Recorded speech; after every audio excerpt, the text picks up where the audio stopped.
आपण पाहताय महादूत न्यूज, सत्यासाठी सज्ज, अन्यायाविरुद्ध जागृत।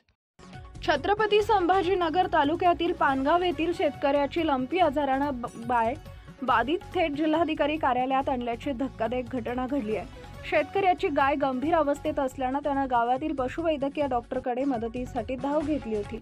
मात्र डॉक्टरांनी उपचारासाठी थेट पैशांची मागणी केल्याचा गंभीर आरोप शेतकऱ्याने केलाय। शासनाकडून या आजारासाठी मोफत उपचाराची तरतूद असताना पैसे मागितल्याने शेतकरी संतापला। गंभीर आजाराने ग्रस्त असलेल्या आपल्या गायीला वाचवण्यासाठी शेतकरी थेट जिल्हाधिकारी कार्यालयात गेला आणि प्रशासनासमोर गाय ठेवत मदतीची मागणी केली।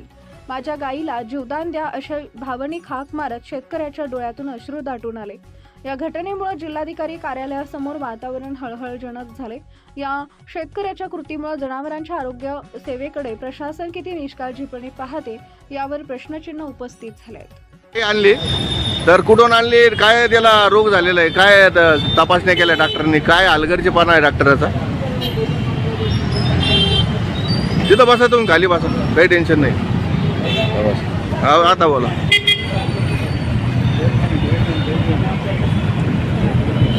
बोला ना भाऊ तुम्ही।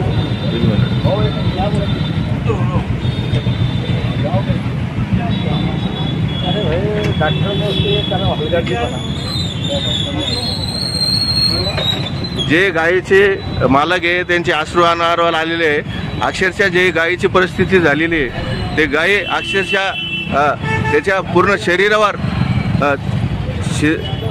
जखमा झालेले आहे। आणि जे लोक आता पूर्ण महाराष्ट्रातले आपले मुख्यमंत्री आणि बजरंग दलचे कार्यकर्ते इतर हिंदू समाज गायीला माता मानतात, तरी पण आता गायीची परिस्थिती पहा।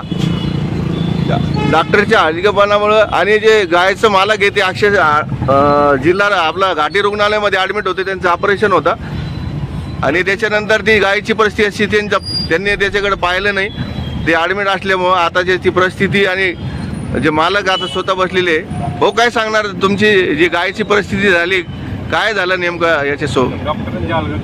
एक मिनिट ओके, कोणत्या दवाखान्यात नेलं होतं तुम्ही आणि कुठल्या सांग? करमाड कोणतं गाव? बनगावचे का? बरं, हे गायीवर जे जखमा झालेले आहे किती दिवसापासून ते कोट्यामध्ये बांधलेली होती? 25 ते 26 दिवस। बरं, त्याला चारा पाणी कोण करत नव्हता का? मुलगा होता माझा। मग मुलगा आहे। हां, आतापर्यंत 10 ते 12,000 रुपये खर्च झाला। पशुवैद्यक अधिकारी आले नाही तुमच्याकडे? आलेले होते। मग पैसा द्यायला तर येते मला, पैसे मग नाही येत। पैसे दिले देते।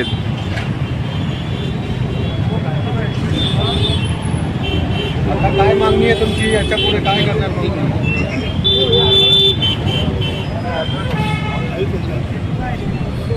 आता काय मागणी आहे तुमची? मला हिला जीवनदान पाहिजे। कोणावर तुम्ही आरोप करता?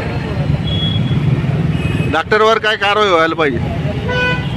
डॉक्टरवर कारवाई काही नाही, हिला जीवनदान द्यावं त्यांनी। गायला जीवनदान द्या। मला काही केलं? तुमच्याकडे किती गुरं आहे तुमच्याकडे? अजून 4-5 आहे। त्यांची काय परिस्थिती? त्याच्यातली गाईलाच आजार, काय आजार झाला त्याला? लंपी झालेला आहे। तुमचं काय नाव?